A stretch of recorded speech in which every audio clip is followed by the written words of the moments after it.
A container ship is a specific type of cargo ship designed for the efficient transportation of standardized cargo containers.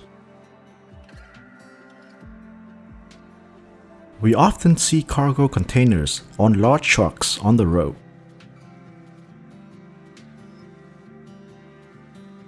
Let's take a look at the general design of a container ship. Today, we're using this 3D ship model based on the MSC crystal. The sizes of container ships are usually determined by their capacity in TEU, 20-foot equivalent unit, and FEU, 40-foot equivalent unit. Container ships store their fuel in tanks that are usually located next to the engine room or in the double side or bottom tanks. Water ballast tanks, they keep the ship stabilized. Most ships are equipped with hatch covers. The ship stores containers inside the hull and on top of the deck.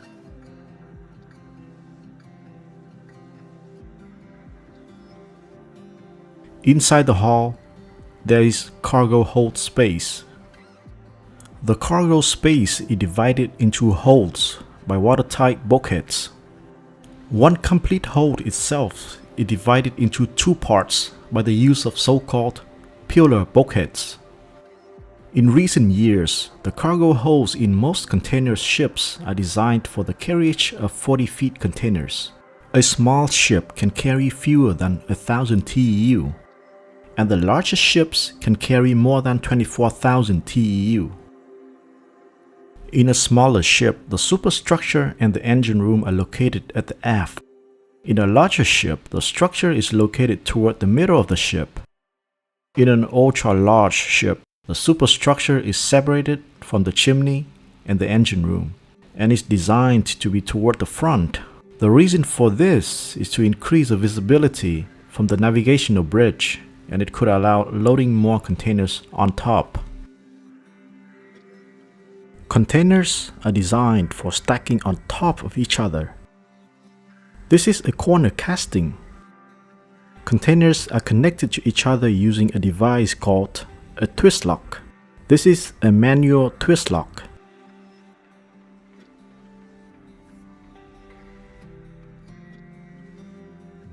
It has a lever handle that can be moved in a sideway to tighten them in place. It locks the corner castings of two different containers together. This is a semi-auto twist lock. The cone on this lock is designed a little tilted on one side, so when the casting corner presses it down, the cone will turn automatically and then lock in place. To unlock it, the operating rod is used to pull this wire manually. Now you can see how containers are stacked vertically. The same twist lock mechanism is also used to secure a container on a truck, but sometimes humans still choose to do this. How containers are stowed. These are sail guys. Containers are stowed along the sail guys.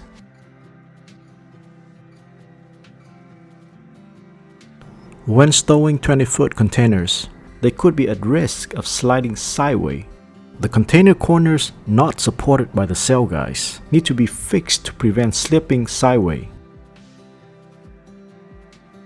At least one or more tiers of 40-foot containers are generally stowed on top to prevent the deformation of 20-foot containers.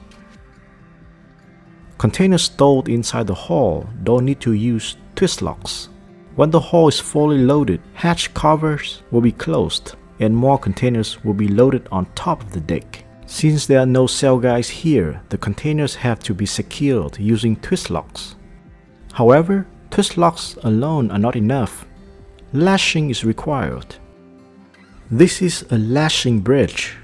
The lower tiers of containers require lashing to prevent shifting and minimize structural stress.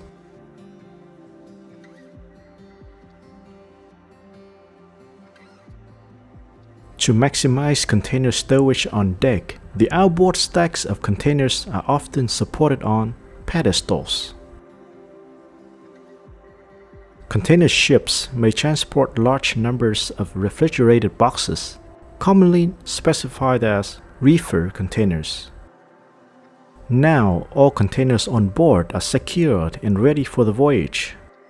Even with careful safety measurements, errors sometimes still happen and can lead to accidents like this. Loading containers on and off of a ship requires a gigantic crane on the port called a container gantry crane. The gantry crane lifts a container using a spreader. This device uses twist locks to secure into four-corner castings of a container. When the lock is secured, it can lift the container and load it onto the ship. The spreader is equipped with image sensors to help accurately position a container. To unload and reload containers in and out of the ship, it usually takes 1 to 3 days, depending on the cargo volume. So how is a container is located in these massive stacks of containers? This is the bay numbering. Odd-numbered bays are for 20-foot containers, and even-numbered bays are for 40-foot containers. This is the row numbering. Starting from the center, odd numbers on the starboard side and even numbers on the port side. And this is the tier numbering. So when the location reads 300414, it is a 40-foot container stowed in bay 30, row 04, and tier 14. If there were a 20-foot container below it, it would be bay 31, row 04, and tier 12. Thank you for watching. My name is Lucius, and I will see you in the next video.